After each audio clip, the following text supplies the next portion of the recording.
Pinaiimbestigahan ng Makabayan Block sa ICI si PBBM kaugnay sa flood control scandal. Pinababasura rin ng grupo ang executive session sa ICI investigation. Yan ang agenda report ni Ian Maghanoy. Humarap na sina Quezon 3rd District Representative Reynante Arrogancia at Occidental Mindoro Lone District Representative Leody Tariela sa Independent Commission for Infrastructure o ICI office sa Taguig City. Kabilang ang dalawang mambabatas sa second batch ng iniimbestigahan ng komisyon mula sa akusasyon ng pagkubra ng 10 to 20% na kickback mula sa flood control projects na una nang ikinanta ng tinaguriang flood control royalty na sina Sara at Curly Discaya. Pero natapos ang pagdinig ng executive session o closed-door meeting lamang ang nangyari. Bukod sa paggamit ng backdoor kung saan nalusutan ng mga mambabatas ang mga nagbabantay na media sa ICI, wala pa rin hanggang sa ngayon na online live streaming tulad ng nangyaring pagdinig sa mga mambabatas na sina Arjo Ataide at Dean Asistio. Dahil dito, tumulak na ang Makabayan Block sa tanggapan ng ICI para hilingin ang pagbasura sa executive session ng mga sumasailalim sa investigasyon.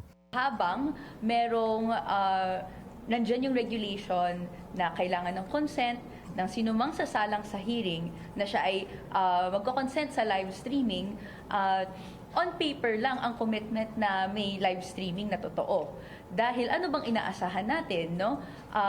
Gugustuhin ng masasalang na hindi ito ma-live stream. May paprotektahang reputasyon, may kung ano mang ayaw sabihin na gagamitin sa kanya against him later on.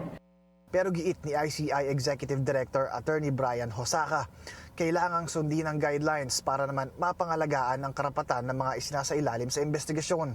Alinsunod kasi sa panuntunan ng ICI, pinapayagang mag-request ang mga resource person ng closed-door meeting. We have to follow the law also in other issuances of the courts, particularly the Supreme Court, wherein there are executive sessions that may be allowed if there is legal and factual basis.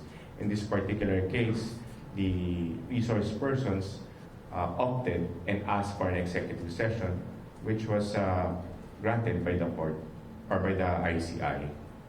They cited sensitive and private information that might be divulged during their testimonies, and the commission saw it fit to allow an executive session. Sa ngayon, pinaiimbestigahan na rin ng Makabayan Block sa ICI ang pasabog ni Zaldico kung saan idinawit niya mismo si PBBM sa flood control scandal. Bukod sa Pangulo at Kaiko, kasama sa pinaiimbestigahan nila ang mga dating cabinet officials na sina Lucas Bersamin, Amena Pangandaman, Manuel Bonoan at Traygiv Olaivar. Pati na rin si dating House Speaker Martin Romualdez at Presidential son Sandro Marcos. Para sa agenda, Ian Maghanoy, Billionario News Channel.